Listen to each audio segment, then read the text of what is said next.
Coming up next on State of Events, we'll fill you in on the deadly car rampage in Toronto that left several dead and injured. Hanuman is in custody after killing 4 people in a diner in Nashville over the weekend. We have all the details. State of Events starts now.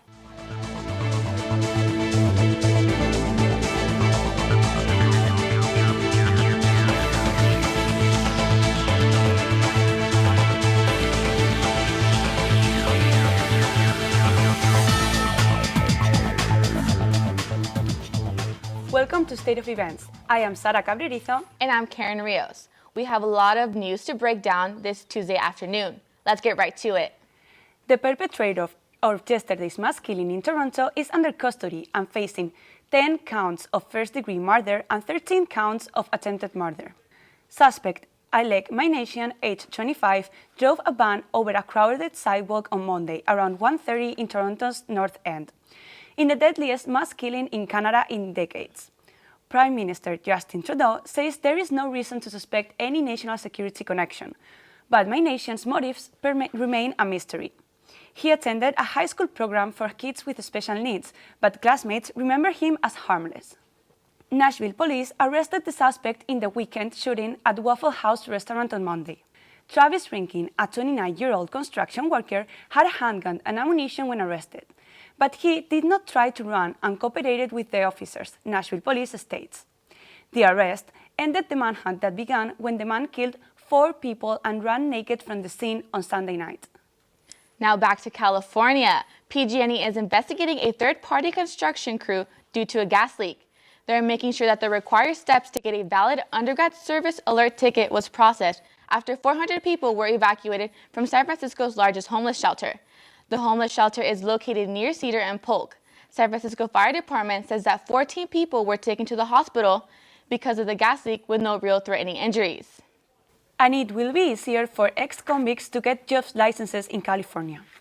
Lawmakers in LA County and San Bernardino County announced on Monday 3 new bills that will ban licensing boards from using convictions for nonviolent offenses that are more than 5 years old to deny an application to a job license. Convicts learn jobs in prison as part of their rehabilitation, but then licenses boards often bar them from those professions because of their convictions.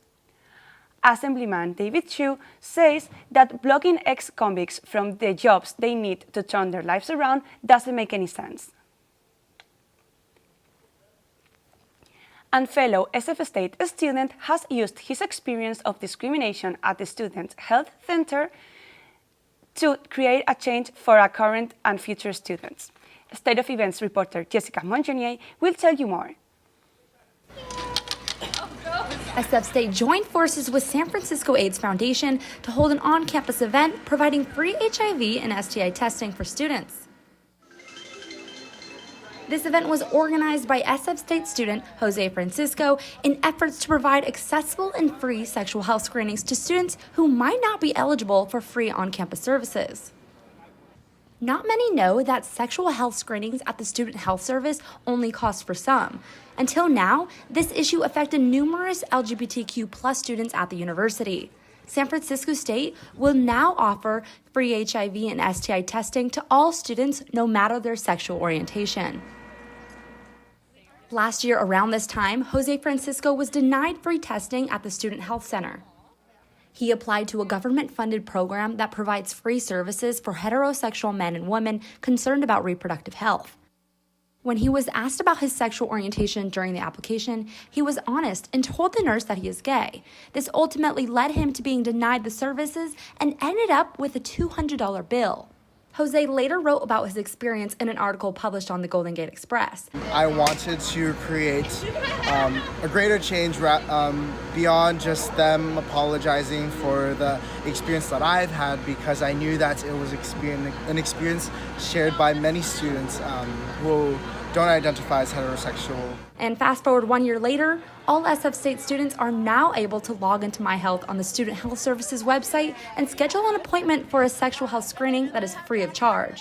For future generations of SF State students to have that service and not experience what I had to experience and other students had to experience in terms of sitting in that clinic and being told that due to your sexual orientation, you're not able to access free services. In San Francisco, I'm Jessica Mojinier for State of Events.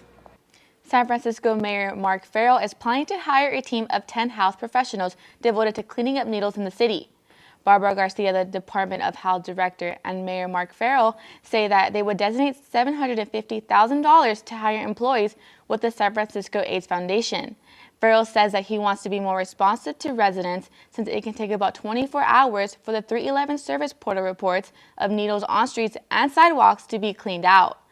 Data from the 311 service portal of the most active hotspots of syringes will be needle swept by the AIDS Foundation team. The Board of Supervisors passed street cleaning budget last week, and Mayor Farrell is saying he plans to veto in the next few days. But the city plans to have the health professionals to take place within the next upcoming months. And bathroom hand dryers are blowing up more than hot air. Tyler McKinney has a story. Do you go for paper towels or the hand dryer? A new study shows that you're exposing yourself to a handful of different bacteria after drying your hands under one of these for just 30 seconds. It's not the actual machine that you have to worry about, but the air that it blows onto your hands. The hot air pushed out of automatic hand dryers is being shown to carry bacteria from human waste released into the air after toilets are flushed. Think of it as recycled air. Researchers recently organized a study by placing Petri dishes under a bathroom hand dryer for 30 seconds. Although the study wasn't done on actual human hands, scientists are still concluding that we are being exposed to bacteria when using these machines, opposed to paper towels. Whether you know it or not, you have used a Dyson hand dryer at some point. The company defended itself after this photo was posted on Facebook earlier this year. This is a Petri dish placed inside one of their public hand dryers. Whether or not hand dryers in public restrooms spread germs is still up for debate. But on the other hand, studies are showing that there is far less bacteria in the restroom air itself. Although automatic hand dryers are more environmentally friendly, are they a health hazard? Experts are saying that those with strong immune systems don't really have much to worry about, but risk of infection is higher for the sick and elderly, so keep that in mind. In San Francisco, I'm Tyler McKinney, State of Events. The scooter war continues on the streets of San Francisco. The scooters are still in use after the city's attorney issued a cease and desist letter until the companies get their customers to wear helmets and park properly. Critics of the app are upset at the way riders drive through sidewalks or leave their scooters everywhere, even on Muni. But the conflict can be resolved with regulation. Last week, SF's Board of Supervisors passed an ordinance that requires permits to park scooters on sidewalks. Next on State of Events, the midterm elections are right around the corner. Find out how social media might be affecting the way you vote. Paying for gas through an app? Hold on tight. State of Events reporter Ronnie Kuzner-Vong is in the studio to talk about the latest cars updates, coming up after the break.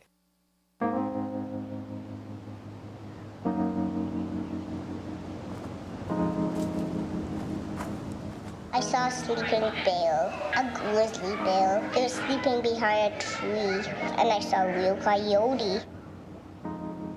Even though the planet's spinning, you can't see it spinning. Recycle things like boxes or something. And water helps the environment so everything can live. No water fish cannot live. I've been in the ocean. Or the beach. When I go to my grandma and grandpa's house, I can walk. Nothing would get water in our whole land. Yeah.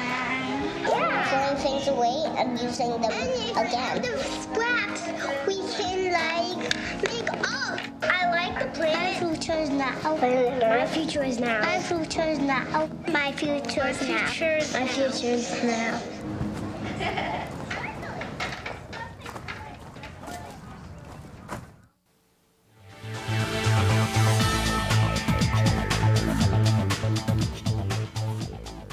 Welcome back to State of Events. As November approaches, we will start to see more and more advertising for the midterm elections. Reporter Kelly De Leon has the story on how social media is projected to affect the November election. Social media has forever changed the way candidates are promoted. During the 2016 election, social media targeted specific groups of people, spamming them with fake news stories and tailored advertisements. The information they gather on us comes from our social media usage, as we found out a few weeks ago with Facebook and Cambridge Analytica.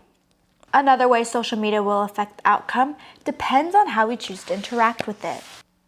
According to the Pew Research Center, 31% of users say they've changed their settings so they see fewer posts from people they disagree with in regards to politics. By filtering out topics we disagree with, we only get one side of the story. Terry Pond, a journalism major at San Francisco State University, believes reading the news regularly is vital to understanding what's going on in the world. Do your research. Don't take one piece of information as the gospel, so to say. And just do your due diligence because, I don't know, you kind of owe it to society to learn all you can before you make a decision, like voting for a random candidate. In San Francisco, I'm Kelly DeLeon with State of Events. French President Emmanuel Macron arrived in Washington on Monday in his first state visit overseas. Differences over trade and the nuclear accord with Iran will likely dominate the conversations between the two presidents, after Iranian government urged European leaders to convince Donald Trump not to tear up the 2015 deal between Tehran and 6 world powers. Macron says that there is no better option for nuclear and will probably try to save the deal, though Trump still considers it has terrible flaws. United States Embassy is urging families to evacuate and not to go to Nicaragua because of deadly riots. Nicaraguans are protesting the resignation of the president, Daniel Ortega. Citizens say the president should resign after many protesters were killed by police. An imprisoned Egyptian photographer wins the United Nations World Press Freedom Prize. The journalist, known as Show9, has been in prison since August 2013, when authorities arrested him on Cairo while covering a demonstration. UNESCO ignored Egypt's warning against granting Show9 with the prize, saying he faced terror-related charges. Jury's President Maria Ressa stated that the prize pays tribute to his courage, resistance, and commitment to freedom of expression. Former First Lady Barbara Bush passed away, and not long after, President George H.W. Bush was transported to intensive care. Former President George H.W. Bush is currently awake and responsive, but is still in intensive care at Houston Methodist Hospital. An infection that spread through his blood is the cause of his hospitalization. Jim McGarth says that the former president is responding to treatments and appears to be recovering. And more updates will be given when the time comes. Oscar Munoz, the CEO of United Airlines, says he will not be taking his yearly bonus of 2017. The CEO wrote a letter to employees explaining he chose not to take the bonus. Munoz says it sends a message about the culture of accountability and integrity. The incident that he refers to is when a passenger was removed from a plane aggressively to make room for crew members. In 2017, the company's numbers did not fly so high when it was compared to competitors like American Airlines and Delta Airlines. New Teslas are on the way, and paying for gas in your car? Buckle up because Ronnie Kuzervong is in the studio for this week's Car Tech Roundup. Ronnie? Thanks, ladies. Well, on this week's Car Roundup, we're talking cars, and you guessed it, more cars. So let's get started. Now, Tesla fans, I have a bit of good news. Those Model 3s might be coming sooner than you think. The automaker plans to increase production to get them out as soon as possible. Tesla will rely less on automation to build the Model 3s, and instead opt for manpower. They'll add an additional 400 workers to help assemble them 24/7. The estimated production rate is 6,000 models per week by the end of June. And it should also be noted that the base model starts at $36,000, and you can update it as you wish. But it's cheap for some, but for me now, too expensive. And if you plan on driving your Tesla, or if you just drive in general, you know how annoying it is to pump gas. Well, GM Motors hope to relieve that. The car company is beta testing an all-new in-dash payment system for its Chevrolet vehicles. Drivers can now pay for gas inside the comfort of their own cars. First, download and open the gas station's application. Then from there, send in your location and click pay on your vehicle display. Now, you still have to get out to pump the gas in the car, but you're less likely to have your credit card hacked. Now, the service is only available at participating Shell stations for now, but soon it should be going through all stations throughout the year. I don't know about you, but we'll see how things go. Maybe. We'll see. And that's it for your Car Tech Roundup. In studio, I'm Veronica Kunzervong. Back to you ladies at the desk. Thank you so much, Barani. And coming up on a State of Events, from the birth to new royalty to the passing of a beloved Swedish DJ, reporter Sarah Sullivan has this week entertainment roundup. And every Sunday, music and cheering can be heard from the middle of Golden Gate Park. Find out more about this SF gem after the break. Daddy, what is sustainability? Sustainability? Yeah, sustainability. Well, it's composting. Cool. It's conserving water.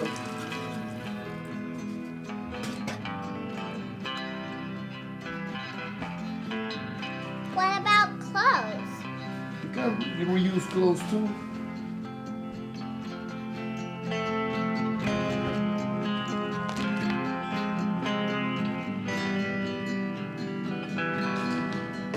Are you ready for school?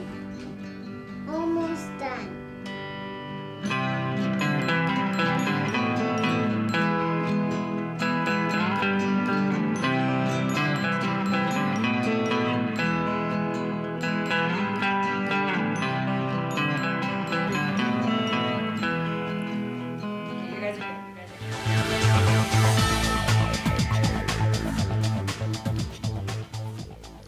It was a historic weekend for Bay Area baseball and basketball. Britta Larson is here with us at the desk to discuss the latest updates for all our Bay Area sports team.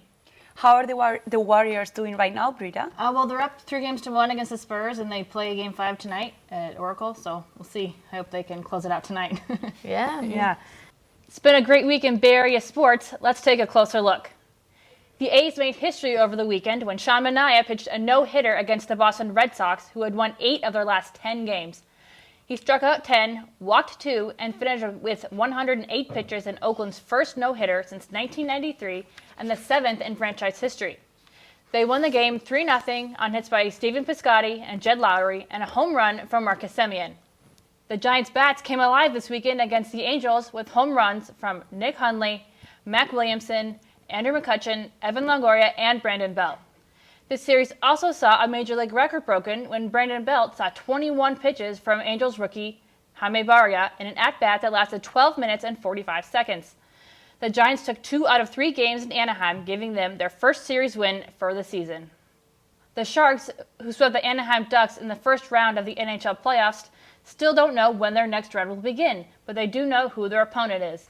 They will be playing the Las Vegas Golden Knights, who swept their first-round series against the LA Kings. San Jose will be without longtime center Joe Thornton, who is still recovering from MCL tear that forced him to miss the last 39 games of the regular season. The Warriors had a chance to close out their series against the Spurs in San Antonio, but after getting down early, they just got close but couldn't close the gap and lost the game 90-103. The series will come back to Oracle for Game 4 on Tuesday night. They are still without Stephen Curry, whose return date is still to be determined. So, Dodgers and Giants. I'm down. Who's going? Yeah. I wish. I'm going. I We want should to all go. I want those garlic fries. I know, Yeah. you can't go there without have those garlic fries. And it's True. not really expensive, isn't it? I don't think they're terribly expensive, no. I don't think so. They're so good. It doesn't even matter how much they cost. Fans were left in complete shock after learning that Grammy-nominated DJ had suddenly passed away over the weekend. A State of Events reporter Sarah Sullivan tells us more about what might have led to his death in this week's entertainment roundup. Thanks, Sada. Swedish DJ Avicii always gave his fans songs to celebrate, cherish, and remember him by. Songs like Wake Me Up and Levels brought his artistry to light and also plenty of music award achievements. But on Friday, things took an unexpected turn when it was announced that the talented DJ had passed away at just 28 years old. Tim Bergling, or better known as Avicii, was found dead in Muscat, Oman with no cause of death given. After the news went public, his past acknowledgments to his alcohol abuse problems were brought to light. Avicii had been dealing with health problems due to his alcoholism since all the way back in 2012. This included his hospitalization in 2012 for pancreatitis due to excessive alcohol use. While police have ruled out any foul play or criminal suspicion, fans are left questioning whether his past alcohol abuse problems had something to do with his sudden passing. Rest in peace, DJ. Netflix's hit show, 13 Reasons Why, is making some new changes to its second season after some criticism was drawn during its premiere season. The show is best known for sparking big conversations about bullying, suicide, mental health, and sexual assault. The Television Council found these topics too graphic for minors to watch and even asked Netflix to postpone the making of season 2 until it is safe for minors to watch again. Despite various studies actually debunking the advocacy group's claim, Netflix is promising that the show's next season won't be as dark as its first. 13 Reasons Why is already set to premiere in June of this year. I'm pretty excited to watch it. And the royal family is getting even bigger. The Duke and Duchess of Cambridge welcomed their third child Monday morning. Prince William and Kate Middleton were seen leaving St. Mary's Hospital with their child in Middleton's arms. It then became noticeable that the Duchess actually paid tribute to her late mother-in-law, Princess Diana, with the similar red outfit Diana wore 34 years ago when presenting Prince William's birth to the public. Now, the new royal addition to the family has not released a name of the child yet to the public, but the sex of the baby is revealed to be a boy. More details about this very historic moment should come out very soon. And that's it for this week's Entertainment Roundup. Back to you ladies at the desk. Thanks, Sarah. Looking for some fun in the sun? Kick off those heels and get those hips ready to swing, because it's time for Lindy in the Park. Reporter Gabby Gephardt shares what she stumbled upon in Golden Gate Park. Step onto Fulton Street and 6th Avenue in San Francisco, and you can see one of the city's greatest treasures.